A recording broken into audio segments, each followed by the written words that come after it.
Hello everyone, welcome to UPSC Talks. This is a part of new initiative in which we will be covering every topic of your history with the help of PYQs from 1979 to 2024. Today, we are going to discuss about Mauryan literature. The first question is, which one of the following texts of ancient India allows divorce to a wife deserted by her husband? Options are Kama Sutra, Manava Dharma Shastra, Shukranidhi Sara or Arthashastra. Now we have to learn about each books. So first book is Kama Sutra, which was written by Vatsayana in 2nd century, and he lived in Patliputra in present day Patna of Bihar. This book was written in Sanskrit and it talks about sexuality, emotional fulfillment, art of living and so on. In a nutshell, this book seeks to find the ways by which a human can attain maximum pleasure. The next book is Manava Dharma Shastra or Manusmriti. This is a Sanskrit text written by Manu from 1st to 3rd century. And this book talks about duties, laws, conduct and virtues which should be followed by an individual in his lifetime. This Sanskrit book was translated by William Jones, who is associated with Asiatic Society of Bengal, and this book was used by English East Indian Company to make Hindu law courts to rule the Hindu subjects within the empire. Next book is Shukranidhi Sara, which was written by Shukracharya, who is also called as Usanas, and it is believed that this book was written during Vedic period. But there is also claim that this book was written during Gupta period, and this book deals with the science of governance. Now, the next book is Arthashastra, which was written by Chanakya, who is called as Kautilya or Vishnugupta, who was the PM of both Chandragupta and his son Bindusara. This book was written in Sanskrit, and its manuscript was first discovered by R. Shamashastri in 1904, and this book has 15 adhikaranas or parts. The main theme of this book revolved around the king and his departments, criminal and civil laws, diplomacy and war between different countries. This book talks about divorce. It says that a woman can get divorce from husband if she is deserted by him, or a marriage can be ended by mutual consent as well, which means that divorce was happening or it was prevalent during Mauryan Empire. And this book also talks about the transportation, different modes of transportation system during the period, either by sea or land and so on. This book does not mention about Chandragupta Maurya or even the Mauryan dynasty. This book gives a detailed account of the Saptanga theory of the state. As per this theory, a state should have a king who is also called as Swami, who should be autocratic, and this king should be administered by a group of ministers or a council of ministers, as in the case of India. And this king and these ministers should rule a particular territory called as Janapada, and this Janapada should have a fortified capital which is called as Durga. So if we have a fortified capital, our capital will be protected from external sources. And now, to have a large country, we should have a stable economy. For running of a good state, we should have a stable economy. And this can be done by a good treasury. And it is called as Kosha. And the state will be protected by its army, who is called as Danda. And a state should have supporters or allies or mitras who can help the state at the time of negative externalities like war, famine, and so on. So these are the 7 factors needed for the proper functioning of a state as per Kautilya in his Arthashastra. Next question is, according to Kautilya's Arthashastra, which of the following are correct? A person could be a slave as a result of judicial punishment. Next, if a slave bore her master a son, she was legally free. If a son born to a female slave was fathered by her master, the son was entitled to the legal status of the master's son. The correct answer is option B.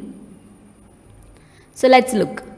Arthashastra recognizes the institution of slavery, which means that slavery was very common in this kingdom.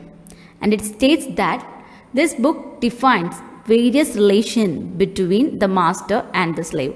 And it says one can be a slave either by birth or by selling or by capture, but never ever a slave can be formed as a result of judicial punishment. And if a female slave gave her master a son, then the son will have the legal status of the master's son, and the slave will be legally free. Now, let's learn more about judicial punishment. In Mauryan kingdom, there were both civil court and criminal courts. The civil courts are called Dharmastya and the criminal courts are called as Kandagashodhan. And there is a chief justice at Supreme Court in capital called Dharmadhikarin, and below the Supreme Court, as in our case, there are subordinate courts or district courts, which is under Amatyas. Now, the offenders were given punishment like fine, imprisonment, and harsh punishment like mutilation, which means cutting of the body parts, or even death is awarded. And even offenders were even subjected to extreme torture to extract the truth. Though at the time of Ashoka, there were reduction in this punishment, never it was completely eliminated. And there were officers called Rajukas who have judicial functions as well.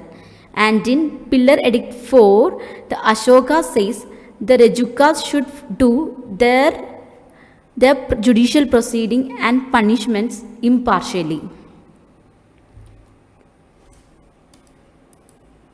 Now, the next question is, which of the following pair is not correctly matched? Mirchakattigam, Sudharaka, Buddhacharita, Vasubandhu, Mudrakshasa, Visagadatta, or Harsharida, Banabhatta. The wrongly paired match is Buddhacharita by Vasubandhu because it was written by Ashwagosha. Let's look more. So, Mirchakattigam is also called as the Little Clay Cart. It is a Sanskrit drama written by Sudharaka in 5th century, which means in Gupta period. And it is a love story. The next book is Buddhacharita. It is also a Sanskrit poem in 2nd century. It is about Buddha's life, his teaching and his principle. And it was written by Ashwagosha. Next book is Harsharita. It was written by Banabhatta. It is a biography of Harsha, who was an emperor in 7th century. So, we learned about 3 books. One is Mirchakattigam, whose writer is Sudharaka, Buddhacharita of Ashwagosha, and Harsharita of Banabhatta. Now, let's move ahead. Then we have Mudra Rakshasa, which is a drama written by Visagadatta. It's a Sanskrit drama. It was narrated during Gupta period, and it talks about Chandragupta Maurya's accession to the throne, like with the help of Chanakya, how he came to power after defeating the Nanda dynasty. Next book is of Megasthenes, and its book is Indica. Megasthenes was a Greek ambassador in the court of Chandragupta Maurya. And we only get this book in fragments. And this book talks about Mauryan administration, military organization, and contemporary social life. And here, one thing is to mention here is that Megasthenes says there was no slavery in India, but from different Ashokan edicts and Arthashastra, we know that slavery was an institution which was prevalent in India. This book talks about municipal administration and sixth committee which was present to have a proper municipal administration. Now, there are other Buddhist literature which give us information about this empire, that is Ashokavadana and Divyavadana. This book gives us an account of Taxila expedition of Bindusara and Ashoka, that is during the time of Bindusara's regime there was a revolt happening in Taxila. So it was the Ashoka who tried to end the revolt. Next book are Dibavamsha and Mahavamsha. These are Sri Lankan chronicles and it discussed the role of Ashoka in spreading Buddhism in Sri Lanka. Next books are Sita Biravali Charita by, it's also called as Parshishta Parvan of Hemachandra. It is the biography of Chanakya and it also talks about Chandragupta's conversion to Jainism. So Hemachandra's book discusses about the biography of Chanakya and it is also called as Parshishta Parvan. And we also get accounts of Mauryan kingdom from Tarnath source. Tarnath was a Buddhist Lama in medieval times and he says that Chanakya made Bindusara master of 60 towns. Again, Vishnu Purana also gave us account of the Mauryan time. The next books are Rajatarangini, which is in Sanskrit by Kashmiri Brahman Kalhana.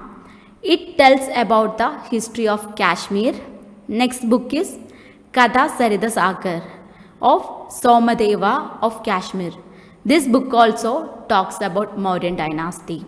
The next books are Dashakumara Charita of Dandin, who was the court poet of Narasimha Varman, who was a Pallava king of 7th century.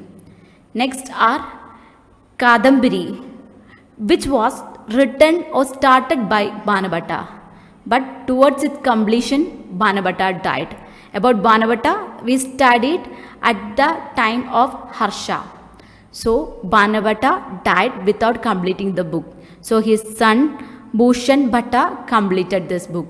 So, we have studied about Kadambari, Dashakumara Charita, Kadasarida Sagar and Rajatarangini. Now, there are certain accounts of foreigners like Diodorus, Pliny, Plutarch and Justin. Here, Plutarch mentioned Chandragupta as Androcotus and Justin called him as Santhrocotus. So these are the foreign travelers or foreign writers who mentioned about Chandragupta Maurya. So that's all friends. Hope this information was relevant to you and if you like this content, please like and subscribe my channel. Thank you.